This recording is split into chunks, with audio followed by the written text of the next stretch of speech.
shopping ထွက်ရတော့အယူမှုဆွဲလန်းတာကြိုက်တာ someone crazy is about shopping ပေါ့နော် so shopaholic okay guys ဒီနေ့ဒီ share ဇီဝထားကြမယ် shopping walls လေးပေါ့နော် so ဒီဘက်ဘက်ပတ်ချန်ဝင်ပြောပါမယ် window shopping အဲ့လိုလိုက်ကြည့်တာမျက်စိအစာကျွေးရပါတော့အဲ့ဒါကိုတချို့ window shopping လို့ခေါ်တယ်ဘာမှမဝယ်ဘူး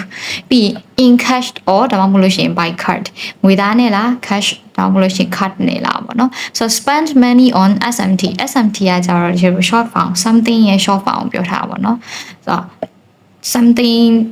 တနည်းအားဖြင့်ပစ္စည်းဝယ်ဖို့အတွက်ပတ်စံသုံးလိုက်တာမျိုးခေါ်တာပေါ့နော်နောက်တစ်ခါကျတော့ receipt ဒါကြတော့ပြန်အန်းတာ paper proof of a purchase ကိုဝယ်ယူထားတဲ့ဟာအတွက် slip ပြန်အန်းတာ so grocery shopping ကျတော့အစားတောက်ကုန်ခြောက်ပစ္စည်းတွေအတွက် grocery shopping လို့ခေါ်တယ် so retail therapy ဆိုတဲ့စကားလုံးလေးအရင်ကြိုက်တယ်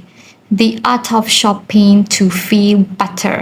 စိတ်အခြေအနေကောင်းမနေလို့ငါဈေးဝယ်ထွက်တာကို retail therapy ပြန်ကုစားတာပေါ့လေ shopping နဲ့ဒါ main ကလေးတွေအတွက်ပဲ what a bargain ဟဲတန်လိုက်တာဟဲတော်တော်ကန်တန်အောင်နော်စသဖြင့်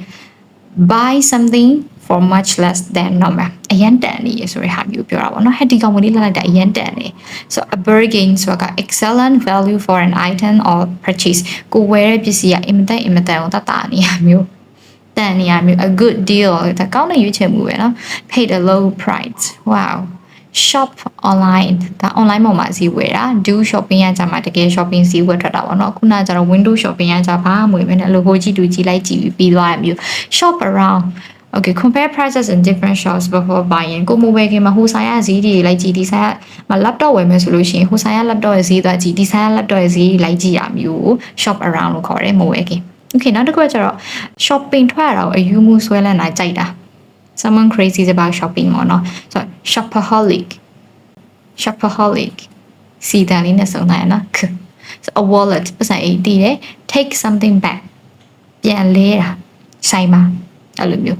outlet mall ကကြာဒါလူတိုင်းသိတယ်ဒီ brand ပစ္စည်းမျိုးနာမည်ကြီးမျိုးစုံစိတ်မျိုးစုံမျိုးချရောက်တဲ့ mall နောက်တစ်ခုကကြာ get a refund ကကြာတော့ပြန်အန်း refunding an item got money back after returning an item ပစ္စည်းပြန်လဲတယ်စံပြယူမယ် on sale ကကြာတော့သူကကြာတော့ရောင်းဖို့ရှိတာ sale ချတာရောင်းတာ for sale ဆိုလို့ရှိရင်ဒါသူကရောင်းရန်ရှိသည်ဆိုတဲ့အဓိပ္ပာယ်ရတယ်ပေါ့နော်အောက်ဆုံးမှာ for sale က try something တော့ကျတော့တခုခုစမ်းဝေးကြည့်ရမျိုး price tag ကကျတော့အင်ဂျီတွေအဝတ်အထည်တွေမှာပါတယ်တစ်စိတ်တောင်ဖြစ်တဲ့ဈေးနှုန်း waste money on something ကျတော့ပတ်စံဖြုံတာ go shopping ထွက်တာ bargain hunting ကကျတော့အရန်တန်တဲ့ပစ္စည်းတွေကိုလိုက်လံရှာဖွေတာမျိုးလိုက်ရှာဖွေတဲ့အခါမျိုးမှာသုံးတယ်ပေါ့နော် so for sale ကကျတော့ available to buy ရောင်းရန်ရှိသည်ပေါ့တခုခုပြောချင်တာပါ so bye bye